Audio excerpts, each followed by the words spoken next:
Before the Battle of Britain was won in the air, it was nearly lost on the ground.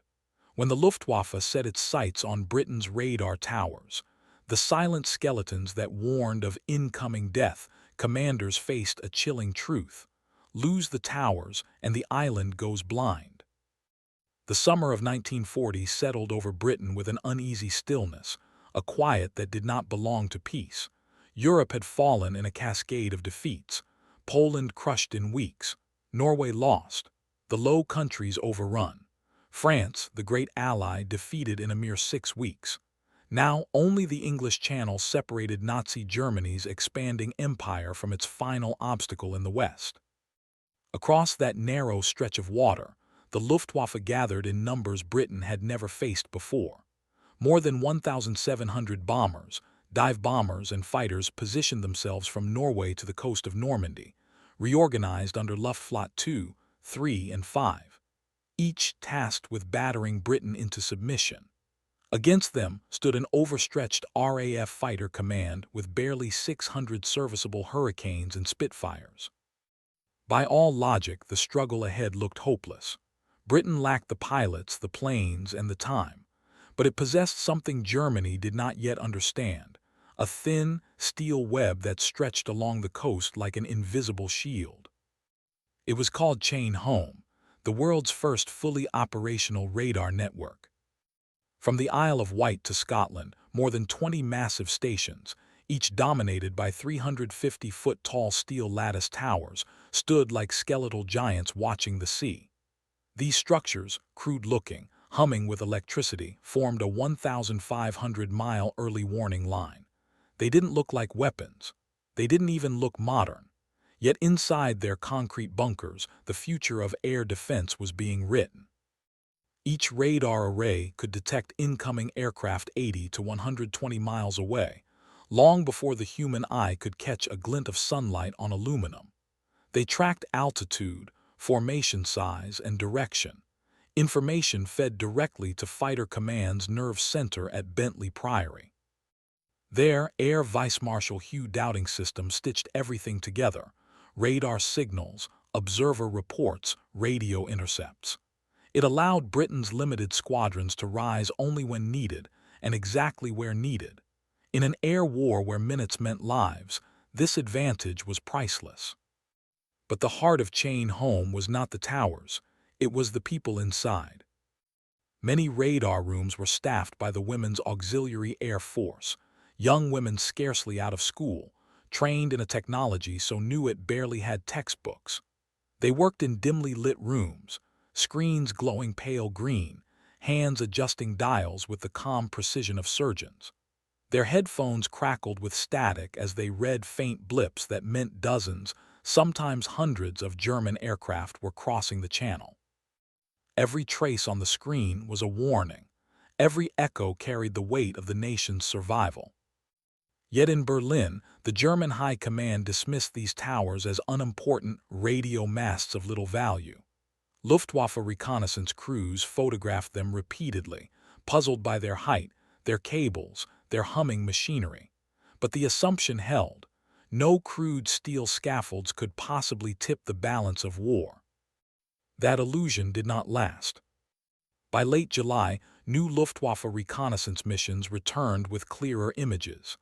Analysts noticed the towers' orientations, their numbers, their pattern.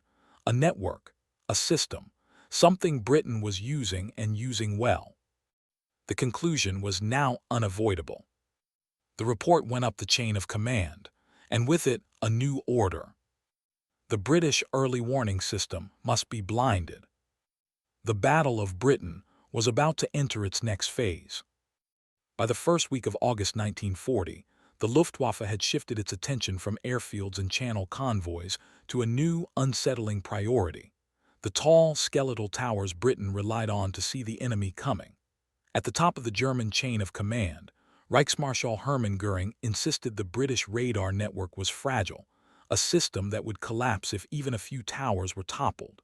To him, they were nothing more than oversized radio masts, vulnerable to blast and fire. Destroy them, he believed, and the RAF would be forced to fight blind. Luftwaffe reconnaissance units, flying Heinkel He 111s and Dornier 215s along the southern coast, delivered the intelligence Göring needed. Their aerial photographs, thousands of feet above the channel, captured the distinct geometry of chain home. Clusters of 350-foot transmitters, receiving antennas, buried operations huts, power stations, and connecting cables. Signals officers at Luftwaffe 2 pored over each print with precision. The conclusion was unmistakable. These were no ordinary communication sites. They were detecting German formations long before they crossed the water. The advantage the RAF seemed to possess, the uncanny ability to meet raids with perfectly timed fighter interceptions, could now be explained.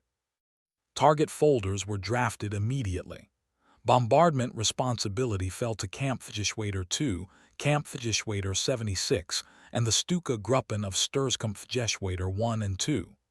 Their orders were clear: hit the British early warning line hard, hit it repeatedly, and hit it fast.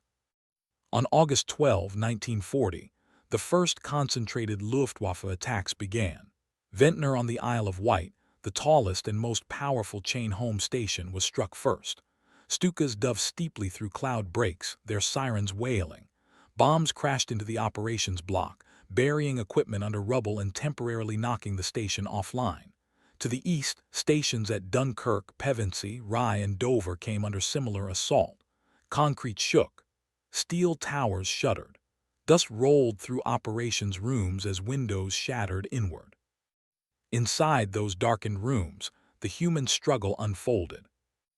Many radar operators, including members of the Women's Auxiliary Air Force, refused to abandon their posts even as explosions thudded nearby. They continued tracking incoming raids through flickering screens and choking dust. Some worked with cloths tied over their mouths to keep the debris out. Others shifted to emergency backup equipment, shouting range and bearing to runners who relayed information to plotting rooms further inland. Higher up the command chain, the danger was instantly recognized. Air Chief Marshal Hugh Dowding, calm but deeply aware of the stakes, delivered an assessment that cut straight to the heart of the battle. If the towers fall, we lose the clock. Without the clock, we lose the battle. For Air Vice Marshal Keith Park, commanding No. 11 Group, the sector that would bear the full weight of German raids, the threat was even more blunt. They're not bombing towers, they're bombing our eyes. Engineers from the Radio Research Station and RAF Works units raced to damaged sites, often arriving while Luftwaffe aircraft were still circling overhead. They worked through the night, pulling cables from smoking trenches, rewiring generators, installing spare transmitters. What Göring expected to take days was often fixed in hours. Before dawn, most stations were back online. But Göring did not see his expected collapse of British air defenses. What he saw instead was a radar network that continued functioning, battered, scorched, but still guiding fighters into the sky with deadly efficiency. Furious, he issued a new command. Larger strikes, more Stukas, the towers must go. The battle for Britain's eyes was far from over. August 12, 1940, dawned like any other summer morning over southern England, but in the skies above, it carried the weight of an impending reckoning. The Luftwaffe had dubbed it Adlertag, Eagle Day, a supposedly decisive blow meant to cripple Britain's air defenses and pave the way for an eventual invasion. The plan was audacious in its simplicity. Stuka dive bombers would strike radar stations up and down the southern coast, while Messerschmitt Bf-109 fighters and Bf-110 heavy fighters cleared the skies of RAF opposition, allowing the dive bombers free passage. For fighter command, the hours before first light were filled with tension. Maps spread across plotting tables, red pins marking known Luftwaffe concentrations, green pins the positions of Hurricanes and Spitfires. But nothing could fully prepare them for what came next. At the Ventnor radar station on the Isle of Wight, the assault began in earnest. Stukas plunged from 3,000 feet, sirens screaming, engines screaming louder. High explosive bombs tore into the ground around the massive lattice towers. Concrete huts housing radar transmitters were shredded.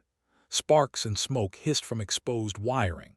Technicians ran to save critical instruments, but the blast threw debris across the compound, taking lives and shattering windows. For a tense hour, the station's transmissions went completely silent, cutting off a crucial sector of Britain's early warning network. Bentley Priory, the nerve center of Fighter Command, responded immediately. Plotting tables froze. Red and green markers sat still in the absence of signals. WAAF plotters tapped phones frantically, trying to confirm whether Ventnor's radar had survived or if the sector had gone dark. Air Vice Marshal Keith Park leaned over the table, voice low and grim. "If they knock out 3 more, we cannot cover the channel." The tension was mirrored in the Luftwaffe's own ranks. Stuka crews dived repeatedly under withering anti-aircraft fire from coastal batteries, often losing wingmen to accurate British guns. Their belief that each strike was crippling Britain's defenses lent a grim exhilaration to their sorties. To them, these steel towers were the linchpins of the enemy's resistance. Destroy them, and the RAF would be blind. But reality diverged sharply from German expectation. The radar masts, far more resilient than Göring had believed, absorbed punishment that would have leveled ordinary structures. Bombs tore into the earth around them, mangled huts, and killed several technicians, but the steel skeletons themselves remained standing. Inside Ventnor's underground bunkers, engineers activated backup transmitters stored in concealed tunnels. Within hours, the station resumed transmissions. Feeding plotting tables with blips that meant hurricanes and Spitfires could still intercept incoming raids. Across southern England, other radar stations were also battered, but most remained operational in some form. The British air defense clock, threatened, had not stopped. Fighter Command still had its eyes, though now bloodied and strained. By nightfall, the Luftwaffe had retreated across the Channel. Göring had believed Britain's early warning system could be erased in a single day. Instead, it had survived, bruised but functional. Yet the reprieve was fragile. Every commander in London and southern England knew the Luftwaffe's assault was only escalating. The next wave could finish what Adlertag had failed to do. The day had been survived, but the fight for Britain's eyes, its very ability to see the enemy, was far from over. In the hours following Adlertag, the Luftwaffe command pored over reconnaissance photos and battle reports with growing frustration. From above, the damage to southern England's radar stations had appeared devastating. Bomb craters scarred the earth, concrete huts reduced to rubble, antennas bent or partially destroyed. Yet the intelligence officers' reports carried a fatal misreading. Time and again, photographs were annotated with confidence. Radar destroyed. In reality, the chain home network, its steel towers and buried transmitters, remained operational, its silent resilience hidden beneath clouds of smoke and dust. Inside Hermann Göring's headquarters, tensions ran high. Maps of southern England were strewn across polished tables. Officers argued furiously over priorities. Some insisted the war could be won only by systematically eradicating Britain's radar stations. Each tower destroyed, they claimed, would blind Fighter Command and allow the Luftwaffe to sweep the skies unchallenged. Others countered with the older, more traditional logic. RAF fighter airfields Biggin Hill, Hawkinge, Manston, Tangmere were tangible, vulnerable, and immediately decisive targets. Destroy them, they argued, and Britain's ability to launch interceptors would collapse. Göring, already irritated by the losses his Stuka units had suffered during low-level attacks, weighed the arguments carefully, but not long. To him, the radar network offered too little perceived reward compared with the cost in planes and pilots. Stukas and escorts had been shredded under concentrated anti-aircraft fire and RAF interception. Was a few steel towers worth more than an entire staffel of experienced Luftwaffe aircrew? The answer in his mind was clear. Meanwhile, British commanders sensed the shift. At Bentley Priory, Air Chief Marshal Hugh Dowding read reports from the southern radar sectors with grim satisfaction. "If they abandon the towers, they abandon the battle," he murmured, the weight of weeks of planning and sleepless nights pressing down. For Air Vice Marshal Keith Park, commanding No. 11 Group, the danger was immediate and tangible. His fighter squadrons had already suffered losses. Airfields had been bombed, planes destroyed on the tarmac, pilots killed or wounded. Yet through it all, the radar chain remained a lifeline. "We can lose airfields," he reminded his staff, exhaustion lining his voice. "We cannot lose warning." Both men and their teams endured staggering psychological strain.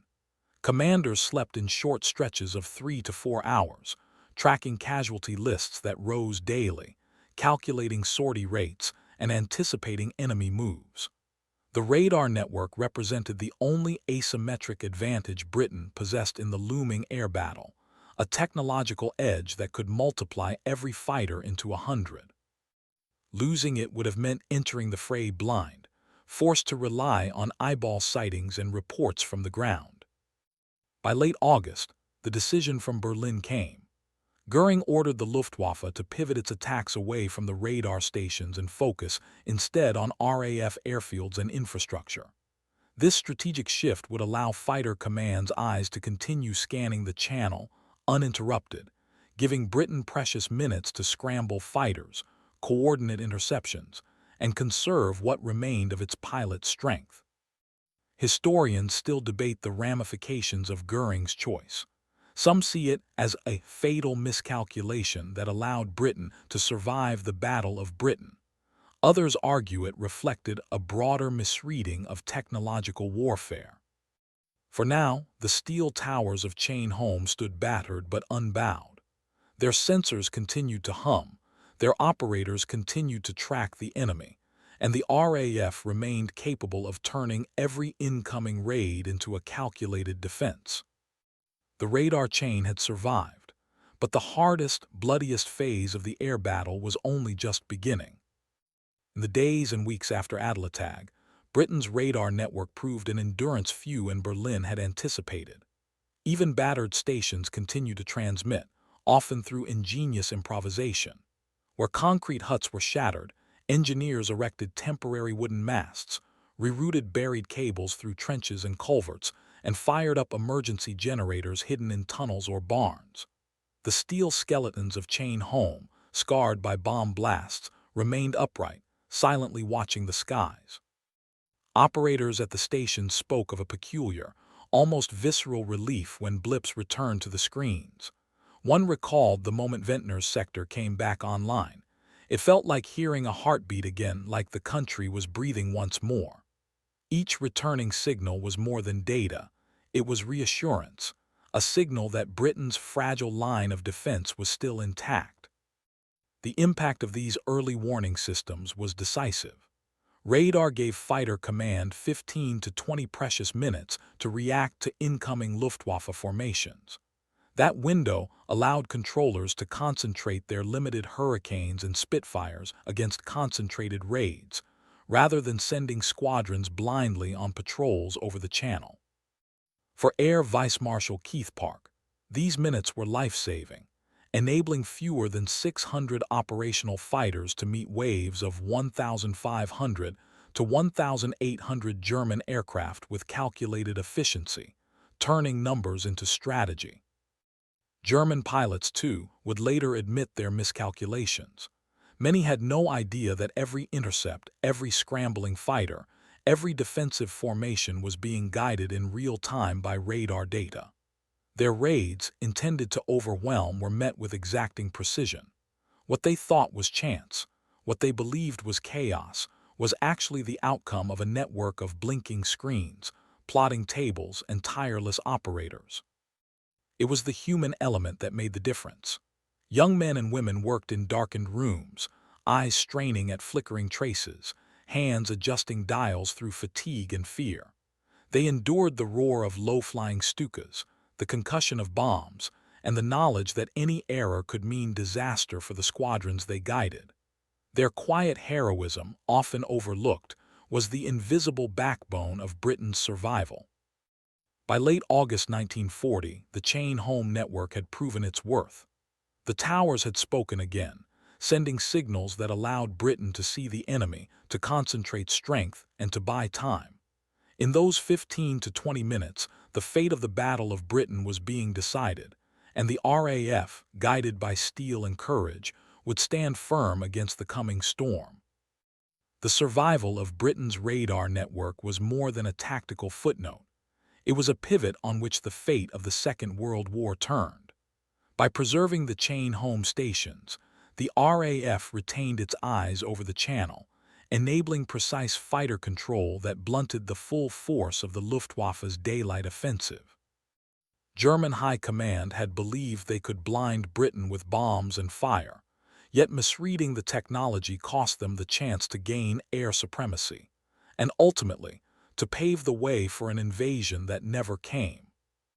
Chain home represented a scientific military partnership ahead of its time.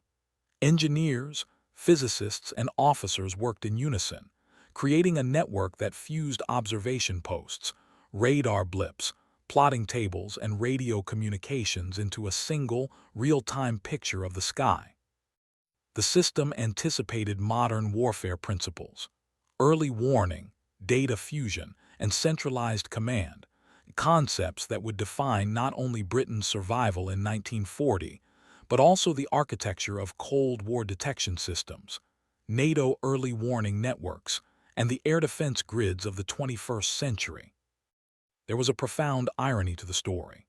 The Luftwaffe had the power to destroy the radar chain, yet its commanders failed to grasp its significance, dismissing towers as fragile structures of little value.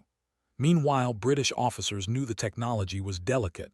The steel masts could be bent, generators could fail, cables could be cut, yet they trusted in both the system and the people operating it, confident that the combination of ingenuity and resolve would hold. That trust was not misplaced. The Battle of Britain, often framed through the lens of dogfights and heroic pilots, was equally a war fought in dark, quiet radar rooms, with screens glowing and operators listening to the faintest echoes of aircraft over the Channel. Hundreds of women and men, many barely out of school, risked life and limb under bombing raids, monitoring blips that dictated the survival of entire squadrons.